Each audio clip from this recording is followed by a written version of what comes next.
आप सभी को जय मसीह की गुड इवनिंग। शाम के समय आप सभी का हम स्वागत करते हैं। परमेश्वर में प्रियो, आगे बढ़ते चले जाइए। प्रभु आप सभी को आनंद और आशीष से भरे और लगातार परमेश्वर में आप सभी बने रहिए। चैनल को लाइक करें, सब्सक्राइब करें, शेयर करें। प्रेरितों के काम और उसका 12वां अध्याय 6वें वचन से आगे आज हम देखना आरंभ करेंगे। जैसे कि हम सब जानते हैं कि कलीसिया लौ लगा करके प्रार्थना कर रही थी पतरस के लिए, जबकि बंदी गृह में वो डाल दिए गए थे। तो लौ लगा करके कलीसिया जो है वो प्रार्थना कर रही थी, जैसे हमने 5वें पद में पढ़ा। और आगे हम देखते हैं तो वहाँ मिला, देखते हैं, पढ़ते हैं। जब हेरोदेस उसे लोगों के सामने लाने को था, जब हेरोदेस, देखिए हेरोदेस राजा मैंने पहले कहा एक टाइटल है, जैसे कि सर, हम किसी को सर बोलते हैं। वो टीचर भी होते हैं, कई बार वो डॉक्टर भी होते हैं, कई बार वो कुछ भी पद में होते हैं, है ना। सर, कलेक्टर को हम सर कहते हैं, एसडीएम को हम सर कहते हैं, जो बड़े ओहदे में होते हैं हम उनको सर कहते हैं, थानेदार को हम सर कहते हैं, और जो कुछ भी अधिकारीगण हैं हम उसको सर कहते हैं। सर एक टाइटल है ना। नॉर्मली तरीके से हम सर, किसी को सम्मान देने के लिए। तो इस राजा को सम्मान देने के लिए हेरोदेस राजा, ये टाइटल, ठीक है, कंफ्यूज बिल्कुल ना होंगे। तब देखते हैं कि आगे क्या हो रहा है। तो हेरोदेस उसी लोगों के सामने लाने को था, जैसे यीशु मसीह को लाया गया ना लोगों के सामने कि क्या किया जाए इसका, भैया इन लोगों का क्या किया जाए, क्योंकि फसह के पर्व का समय यीशु मसीह को लाया गया। तो क्या बोला वो लोगों ने कि हमारे लिए बरअब्बा को छोड़ दे, यीशु मसीह को क्रूस पे चढ़ा दो। तो पतरस को लाने पर था, दूसरे दिन सुबह वो लाता। उसी रात पतरस 2 जंजीरों से बंधा हुआ 2 सिपाहियों के बीच में सो रहा था। उसी रात पतरस 2 जंजीरों से बंधा हुआ, एक नहीं था जंजीर, 2 जंजीरों से बंधा हुआ, बिल्कुल कड़ा और कटाकट उसकी सुरक्षा, क्योंकि 2 सिपाही के बीच में, दोनों सिपाही अगल बगल में और बीच में वो बड़े आराम से सो रहा था। और पहरुए द्वार पर बंदी गृह की रखवाली कर रहे थे। देखिए 2 पहरुए सो रहे थे, क्योंकि पहले की घटना भी उन्होंने सुना होगा कि पतरस जो है वो पहले भाग गया था, ऐसे सुना होगा लोगों ने, क्योंकि पहले भी पतरस के साथ में घटना घटी थी।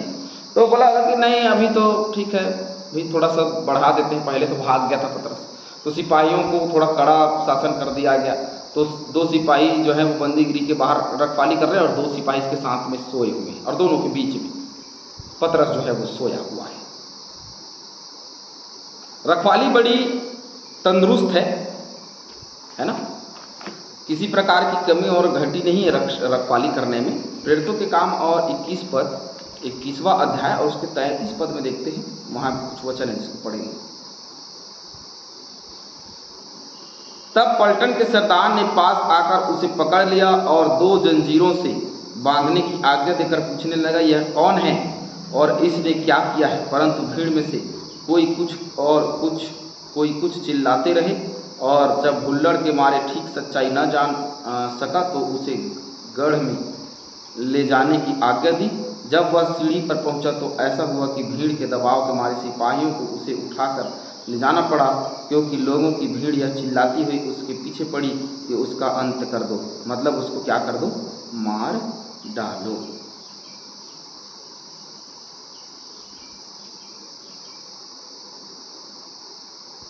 है ना। ये पौलुस के समय में ऐसा हुआ कि 2 सिपाही जो है वो पकड़ लिए उसको और पकड़ करके उसको ले जा रहे हैं। तो पौलुस के साथ भी यही बात हुई, है ना। तो पौलुस भी कई दफ़ा सेवकाई में ऐसी समस्याएं जो हैं उनके जीवन में रही, और हर व्यक्ति जो सेवकाई करना चाहता है उनके जीवन में ये बातें आएंगी। इस बात को आप रख लीजिए, इस बात को आप अपने हाथों में रख लीजिए। ये जो हेरोदेस राजा है, सॉरी एक सवाल आया था कि हेरोदेस राजा क्या वही है। हो सकता है कि ये वही हो, क्योंकि आगे हम हेरोदेस की मृत्यु को भी देखते हैं। और क्योंकि अभी यीशु मसीह को गए या यीशु मसीह का स्वर्गारोहण हुए बहुत ज़्यादा दिन नहीं हुआ है, या उसके क्रूसीकरण को बहुत ज़्यादा दिन नहीं हुआ है, तो यह सकता है कि ये वही राजा हो, हेरोदेस राजा जो है वो ये वही राजा हो। इस बात पर भी काफ़ी चर्चाएं की जा सकती हैं। अभी इतना हम लगा सकते हैं क्योंकि इतना जल्दी राजा तो बदल सकता नहीं है ना। राजा वही रहा होगा, इस बात की 90% गारंटी है कि राजा वही था। और आगे जबकि हम उसकी मृत्यु को देखेंगे तो उसकी मृत्यु हो जाएगी, तो वहाँ पे हम देखते हैं कि कहीं ना कहीं ये चेले उसी हेरोदेस राजा के चंगुल में थे। पतरस जो उसी राजा के चंगुल में था और दूसरे दिन उसको सिपाही उसको ये लोगों के सामने लाने वाले थे, लेकिन रात में कुछ घटना घटेगी। तो दो पहरुओं के बीच में पतरस सोया हुआ है, पहरुए द्वार पर बंदीगिरी की रखवाली कर रहे हैं। इतनी कटाकट व्यवस्था है सुरक्षा की। आगे देखते हैं तो देखो प्रभु का एक स्वर्गदूत आ खड़ा हुआ और उसे कोठरी में ज्योति चमकी। तो देखो प्रभु का एक स्वर्गदूत आ खड़ा हुआ और उस कोठरी में क्या चमक गई? ज्योति चमकी। यहाँ पे पहरुए रखवाली कर रहे हैं, पतरस सोया हुआ है, उसी बीच में घटना घट रही है। प्रेरितों 5:19।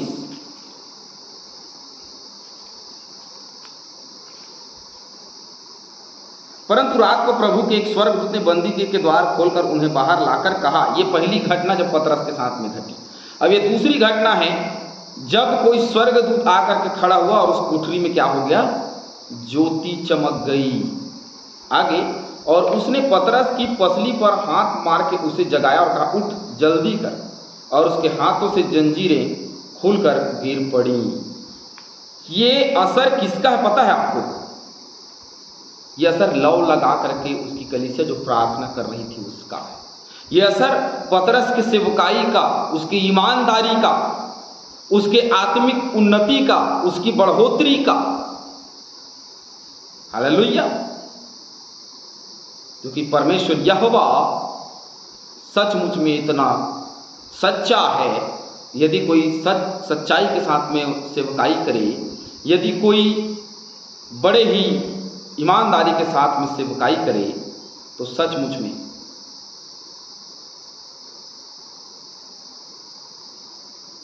कोठरी के अंदर ज्योति ही नहीं चमकेगी, परंतु उसकी हथकड़ी खुल जाएंगी, उसकी जंजीरें खुल जाएंगी और वह आजाद हो जाएगा। क्योंकि परमेश्वर ने हमको स्वतंत्र किया ताकि हम स्वतंत्रता के साथ में सेवकाई करें, ताकि हम उसके साथ में बढ़ें, ताकि हम उसके साथ में बने रहें। क्योंकि परमेश्वर यहोवा हमेशा से यह चाहता रहा है कि लोग मेरी सेवकाई करें और आशीष पाएं। वो आशीष देना चाहता है, उसने आशीष रखा है हम सब लोगों को, लेकिन बहुत तेरे लोग आशीष को प्राप्त नहीं कर सकते। हालेलुया। भजन संहिता 107 निकालेंगे मेरे सामने।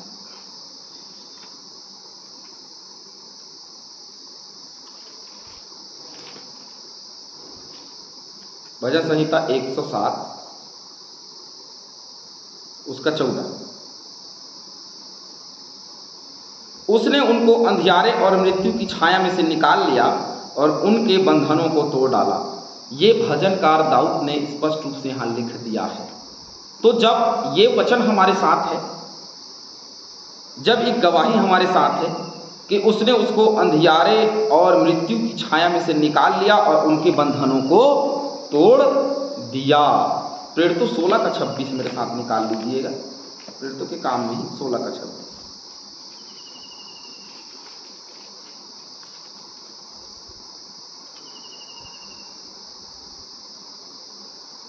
इतने में एकाएक बड़ा भूमिडोल हुआ, यहाँ तक कि बंदीगृह की नेव हिल गई और तुरंत सब द्वार खुल गए और सब के बंधन खुल पड़े। देखिए, ये एक घटना नहीं है कि बंदीगृह के द्वार खोले गए या उनके जंजीर खोले गए या स्वर्गदूत वहाँ उपस्थित हुआ। पीड़ितों के काम में आप कई जगह देखेंगे, क्योंकि भजन 107 के 14 में लिखा है कि वो अंधियारे और मृत्यु में से छूट गए और उनको उनकी हर एक बंधनों से वो मुक्त हो गए। हालेलुया। क्यों? क्योंकि परमेश्वर ने वाचा बांधा है और वो छुड़ाता है अपने लोगों को, और उसने वैसा ही किया, अपने लोगों को उसने छुड़ा लिया। हालेलुया। ये एक समय था कि बड़े ईमानदारी के साथ में, बड़े लगन के साथ में सेवकाई चलती थी। लोग अपने मृत्यु को नहीं डरते थे। आज भी कई पासवान हैं, प्रभु का धन्यवाद हो और उसकी आशीष उन पर हो। आज भी कई पासवान हैं जो बिल्कुल नहीं डरते, सुसमाचार के प्रचार को निरंतर करते रहते हैं और अपने मृत्यु तक परमेश्वर के सुसमाचार का प्रचार करते हैं। बस यही दुआ करते हैं कि हमारे जीवन में भी ये बातें हों कि हम भी अंत तक प्रचार करते रहें। प्रभु की आशीषों को महसूस करते रहें, और जब तक मृत्यु ना आए तब तक हम उसके सुसमाचार में लगे हैं। बस यही दुआ करता हूँ प्रभु से मैं निरंतर कि मुझे अपनी सेवा से अलग ना करे, मैं उसकी सेवा करता रहूँ। प्रभु अपनी योजना के तहत मुझे चुना, मुझे बुलाया, प्रभु का धन्यवाद करता हूँ। और कभी भी बड़े नम्रता और दीनता के साथ मैं इस बात को स्वीकारता हूँ कि प्रभु ने मुझे एक दास, एक सेवक के रूप में अपनी सेवा के लिए चुना और बुलाया। प्रभु की आशीष। और ऐसा समय हमने देखा जब कलीसिया लौ लगा करके प्रार्थना करती है तो कितना बड़ा काम होता है, कितना बड़ा काम, बहुत बड़ा काम वहाँ पे हुआ। हम देख रहे हैं कि पतरस के पसली पर हाथ रखा, उसको उठाया जल्दी उठकर, और उसके हाथों से जंजीर खुलकर गिर पड़े। हालेलुया। ये समय है कि हम जो जंजीर में जकड़े हुए हैं, हम जो पाप के दशा में हैं, हम जो समस्याओं में हैं, हम उन हर एक दशा से अलग हो जाएं। ये समय, यदि इस समय हमारा जीवन नहीं बदलेगा, यदि इस समय हम अपने जंजीरों को नहीं तोड़ पाएंगे, तो सचमुच में समय बहुत नज़दीक है जब प्रभु आएगा। यदि हम जंजीर में हैं, यदि हम पाप में हैं, यदि हम गुनाह में हैं, तो उसकी सज़ा हमको मिलेगी। हमको इन बंधनों को तोड़ना होगा। ये तब होगी जब लोग हमारे लिए प्रार्थना करेंगे, हम प्रार्थना करेंगे, हम सेवा करेंगे, तब परमेश्वर जो है वो हमारे हर एक बंधनों को तोड़ देगा। उस हर एक गुलामी से हमको क्या कर देगा? आज़ाद कर देगा। 8वां वचन, तब स्वर्गदूत ने उससे कहा, कमर बांध और अपने जूते पहन ले। उसने वैसा ही किया। फिर उसने उससे कहा, अपना वस्त्र पहनकर मेरे पीछे हो ले। हालेलुया। कमर बांध ले, जूते पहन ले, क्योंकि जूता उतार करके सोया, और उसने वैसा ही किया। फिर उसने कहा, स्वर्गदूत कह रहा है, अपना वस्त्र पहनकर मेरे पीछे हो ले। रास्ता दिखाने वाला भी कौन है? हालेलुया। रास्ता दिखाने वाला भी कौन है? यहोवा, परमेश्वर का स्वर्गदूत कहता है कि मेरे पीछे हो ले। बंधन से आजाद होना है तो उसके पीछे होना पड़ेगा। हालेलुया। जो उसके पीछे जाएगा वो बंधन से आजाद और मुक्त होगा। उसके पीछे जाना पड़ेगा। केवल जंजीर छूट गए या केवल हम जंजीर हमारे हाथों से छूट गए, अलग हो गए, हमारे बंधन छूट गए, केवल वही नहीं, परंतु उसके पीछे चलना पड़ेगा, तब हम उस बंदीगिरी से बाहर आएंगे। क्योंकि पतरस केवल इतना ही जरूरी था कि केवल जंजीरें खुल जाएं। वहां पे सोए हुए थे लोग, वो उठे ही नहीं, परंतु वो मूर्छित के समान सोए हुए हैं, और इसकी जंजीरें खुल गई, और उतना ही, परंतु कहा मेरे पीछे हो लेगा तो इस बंदीगिरी से बाहर हो जाएगा। प्रभु के पीछे यदि हम हो लेंगे तो अपने जीवन से, पाप के बंधनों से मुक्त हो जाएंगे। प्रभु हम सभी को बहुतायत से आशीष दे। आमीन।